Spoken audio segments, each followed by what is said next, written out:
Good evening to you and to yours. It is Monday, November 20th at 7:09 p.m. Your Purdue Boilermakers have just defeated Gonzaga 73-63, this time in Honolulu, in the Maui Invitational. I'll talk a little bit about it here for a second. Let me thank our sponsors real quickly. Thanks to Homefield Apparel. Go over to homefieldapparel.com, enter Boiled23, enter Black Friday at checkout to get 20% off this week, just this week. And when you're on campus, go over to AJ's on Vine. EatAJ's.com is their website if you want to order ahead.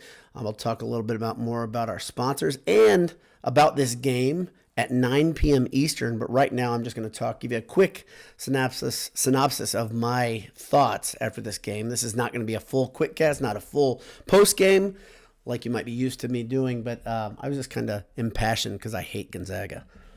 Did I say that aloud? Yep, I don't like Gonzaga. The only reason I don't like Gonzaga is they are a solid team, and until a couple years ago when they made the finals, it was like the media just couldn't get enough of them. Years ago, Butler was the team that they mistake Gonzaga for, because Butler actually went to the finals over and over. Gonzaga has done their job. They've gotten better. But it's nice that when Purdue plays Gonzaga, they put them in their place. All right. Last year, the sad thing is Gonzaga played Purdue better this time. Last year, Purdue beat them by 19. This year, Purdue beats them by just 10. If they play again next year, maybe they can cut the deficit down to 0. It's an illogical dislike of Gonzaga, but I don't like Gonzaga, and I love to see Purdue beat them. I love to see Purdue beat media darlings. I love to see Purdue play to their potential, which they did for a half today. That's the amazing thing. Purdue played one good half of basketball, and they beat Gonzaga by 10. 11th rated team in America. Purdue beats them by 10 with one good half of basketball. Purdue really played poorly for about 15 minutes of this game, especially in the first half. Just very poorly. Let's not mince our words. Let's not call it anything. Purdue played bad basketball for 15 minutes of this game, but yet win going away, and they probably could have won by more, but Painter took everybody out of the game with couple minutes left. Obviously Zach Edey, he's great. I think he finishes with 25 points. I'm not going to get deep in the stats, but what I will say, the catalyst of the whole thing, Lance Jones. It's clear Lance Jones is the right guy for this roster this year. If it wasn't proven to all of us in previous games with his ability to get emotionally involved, his ability to make defensive plays, his ability to turn the pace up when Purdue needs it. Boy, he did it tonight. When Purdue needed a guy to just start playing offense, Purdue needed a guy to go to the basket and do something, it was Lance Jones. Zach Edey, he's going to be the number 1 on the team. Braden Smith's going to be the number 2 on the team because Braden Smith is just getting better every game. But damn it, Lance Jones, man. That guy, gosh, he's a good fit. Now, I can tell you that I underestimated Lance Jones. I'm going to completely admit that. I underestimated him. Purdue's number 2 in the nation, by the way, right now. Gonzaga's number 11. Purdue will play Tennessee, I don't know when. I'll look it up before the Handsome Hour tonight at 9 p.m., where my pals Anish and Jay will be with me to discuss not only tonight's game, we'll discuss the Tennessee game that's upcoming. Tennessee beat somebody who, darn it, I watched the end of the game. But Tennessee won going away right before Purdue played in Hawaii. Syracuse. Sorry. Syracuse. I'm not using notes this time. I'm trying to go fast. And that doesn't work well for my brain. But Purdue wins the game going away tonight. Tennessee will be the test. I thought Purdue would lose one of these opening round games, 1 or 2. So hopefully I'm wrong. I love being proven wrong. And I love seeing what we saw tonight.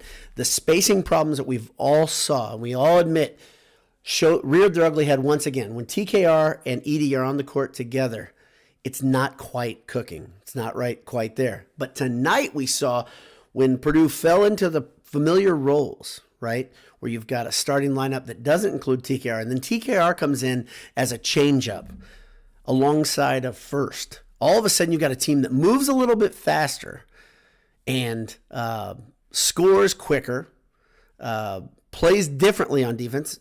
I don't know if it's better or worse, honestly, but it's close. And it's kind of a glimpse of what Purdue will be next year when Edey's gone. But man, oh man, I really like what I see out of that lineup, that second, let's call it line change, the second line when they come in. And Purdue could go deeper than that than they are right now.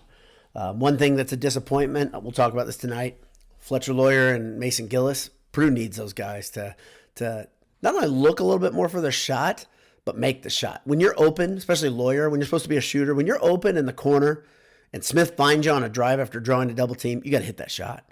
And I think he missed multiple times. Like I said, we'll get a little deeper into this this evening. I'm at 5 minutes. I'm moving fast, guys. I'm moving fast because we got to get the handsome hour. That's the long story. It's the longer show. Let me read some comments before I head out of here. Nita Bean Verse says, love the new specs out. Thank you. I'm mixing it up intentionally. And hopefully you'll see I've got even another pair on order because the ones that I wore last week, they do not fit my face. They hurt my nose, and I can't breathe with them on. So they're right over there.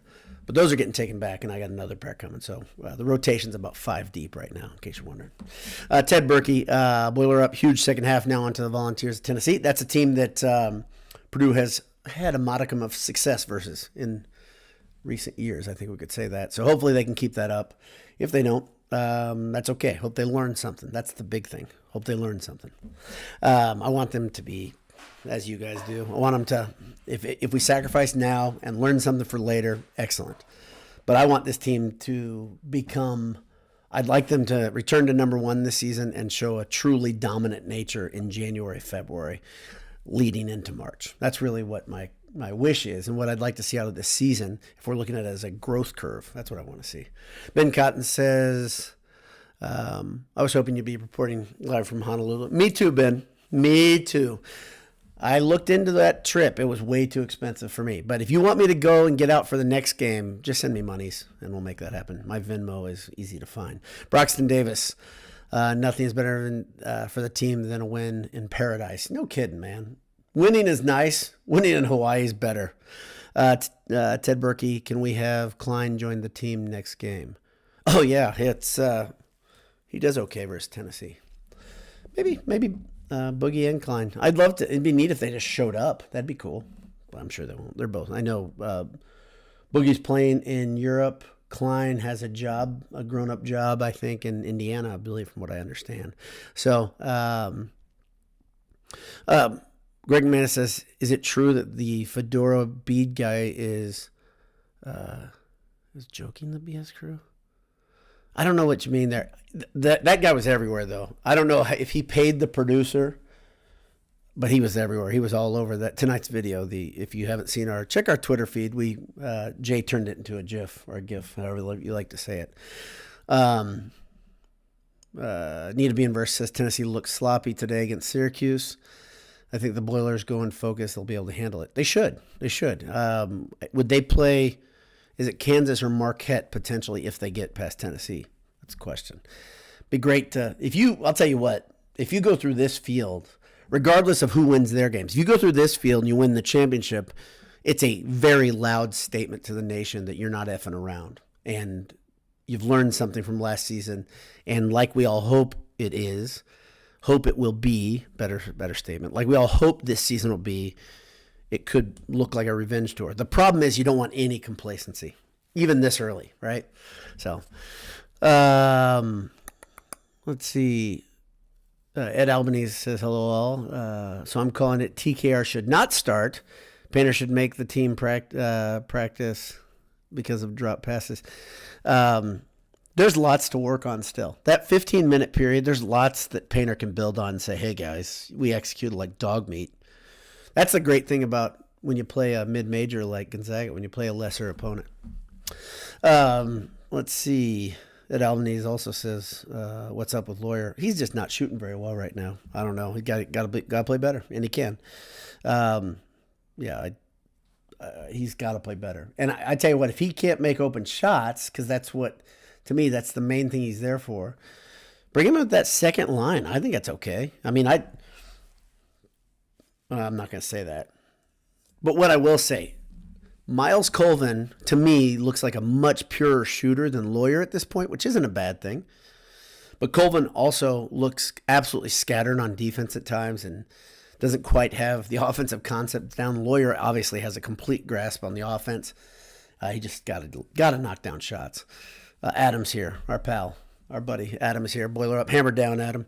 Kyle Ray, let's see. He says, why is Lawyer on the court? Lawyer's on the court because he's a good shooter. He does everything he's asked to do by the coach, except he's not knocking down his shots right now. He also has a real hard time absorbing contact, just like last year on the drive. And I'm not here to eat Lawyer up. I just think he needs to make his open shots. I think he makes his open shots. All my other criticisms melt away because I think he is a player that understands absolutely what he's supposed to do, when he's supposed to do it, and he plays well in the system. He starts hitting his shots, though. Purdue all of a sudden is an absolutely deadly out for anybody else. Nolan, how are you? Nolan Hostetler says Smith just keeps getting better. Smith looks awesome. I think he and Jones both had 13 points. I think he matched it with 6 assists. I don't know how many turnovers he had. He had a little stretch where he was struggling in that 15 minutes where everybody was struggling, so that's understandable. Boilermaker63 says, can't remember a game where we looked so sharp, but with periods of total sloppiness. Still early season, no worries. Like I said, this is the best case scenario. To win a game like that and to play as badly as Purdue did for a half is perfect. It is absolutely perfect. Painter can teach. The coaching staff can talk about the problems. But if you don't think Gonzaga wanted to beat Purdue and you don't think this was an important one to Gonzaga, you're nuts. Gonzaga, in spite of all my ribbing, is a very good program. Very good team, obviously. Very talented team. Very well coached team. They're a good team. They're a good team. They're ranked for a reason. I just wish they played a man's schedule during January, February, instead of had a game and then 2 weeks off. By the way, I'm watching ESPN right now. There's a sports center. There's a woman with leather pants on that are extremely baggy. It looks absurd. And she's wearing like a graffiti, a shirt with a button down with silver, what the heck, sequins? What is going on ESPN? What are they doing? I never watch ESPN. Maybe this is what always happens on ESPN now. I never watch it anymore. I'm going to watch it a lot this week because of Feast Week. But dag nab, the place is a mess. ESPN sucks. Let's see. Nate Benter says, first had a really good game. Yeah, first was awesome off the bench. First played kind of angry. I love it. He was attacking the rim. It looked like he wanted to rip it down a couple times. It's great. There's a lot of guys we can sing a lot of praise to, and there's a lot of guys we can say they can get better. And when this team plays as a full team, holy moly, watch out. Gracious. Ancient Astronaut says, do we have Tennessee now? Yes, we do. Randall Kindig, stick it to the balls. Scott Hickner says, why is TKR so much better when Edie is not on the floor? Okay, so I think it's actually pretty simple. It's all about spacing and strength of their games, right? We saw tonight, Gonzaga was baiting Kaufman-Renn into shooting the three. They sag way off him while they were double teaming Edie.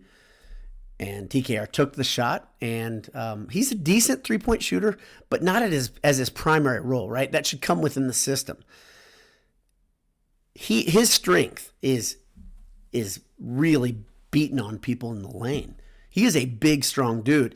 He's not as big as Edie, and obviously he looks small standing to Edie, but those two together, the idea is Painter wants to have two guys that can score, and it makes it really hard to say, okay, you're gonna have to go man-to-man versus Edie. You're not going to be able to double team, and you're going to spread out the court because we have this other big guy who is a legit big who's also going to stretch you, and we can run a double post. Purdue did that a couple times, I think, versus Xavier, where you have Edie even run up to the free throw line, catch the ball in the high post, and dump it down to TKR. It's pretty awesome when it works. The problem is the rest of the offense is out of sorts when they're both on there, and they just look better. And I think everybody wanted to see Twin Towers years ago, right? When you had, did we have Haas and Edie at the same time? I know we had Haas and Harms, and we all wanted to see that, right? Well, now we've seen this version of the Twin Towers, and I don't like it. Send it back. I don't like it. Let's see. Melissa Hunt says Gonzaga is also reported as trying to snipe people from Purdue. Yeah, this is an interesting story that I think GBI talked about it, that Gonzaga tampered with Smith to try to get him to transfer. And that's some bullshit. If you want another reason to dislike Gonzaga, there you go. That's awful. But screw Gonzaga. Give me more reason. Give me more fuel. I'll just eat it up. Let's see. Broxton Davis says Haas and Hammonds is what you're thinking. No. I know we wanted to see Haas and Hammonds, but I think we wanted to see Haas and Harms at the same time as well. And we really didn't see much of it. It didn't. And those two, by the way, that's a different type of thing. Those are two very different games, right? So, yeah. Jason Davenport, Edie and TKR get the lane more crowded than Mark Few's mouth. Yeah, Mark Few needs to get braces. I mean, I know he's old. He's known his teeth are messed up. I'm a guy who had horrible teeth. My teeth still aren't great. But a millionaire who lets his teeth go like that, I mean, that's got to be bad for his gums. I know we have dentists. I know because we got some friends on, both virtually and in real life, Boilermakers that became dentists. And maybe somebody should just send them a card and be like, Coach Few, Skeletor, get some braces, brother. So, yeah, I don't like Gonzaga. I'm really glad they beat Gonzaga. Really glad. So, why not Berg and Edie? No, I don't want to see that. I don't want to see Berg and Edie at the same time at all. That's just me. I've seen enough. Use them in shifts and hit them twice with bigs that can play with their back to the basket. I'm good with it. I loved what there was somebody mentions Heidi down here. Heidi had a great baseline cut that was an alley-oop, great backdoor finish. That's all you need. Heidi, come off the bench and just jump over everybody and finish above the rim. That's it. You don't have to be there a long time, right? But his athleticism is noteworthy. Scott Hickner says every year we've talked about playing two bigs together. Yeah, because there's always two bigs on the roster at least, right? So, all right, that's all I got for you. I'm still almost at 20 minutes, 17 minutes for a quick cast wrap up, whatever you want to call. Tune in at 9. We'll be on at 9-ish. My friend Anish, my friend Jay, and I will be talking about all things Purdue, whether it's getting ready for the bad old days, the old Oaken Bucket repeating, or Will Hudson card play with the cracked rib or whatever it is, or Smith getting tampered with by Gonzaga. We'll talk about a lot of stuff. We got a lot of time. Until then, you go get something to eat. You look famished. God bless you. Hammer down.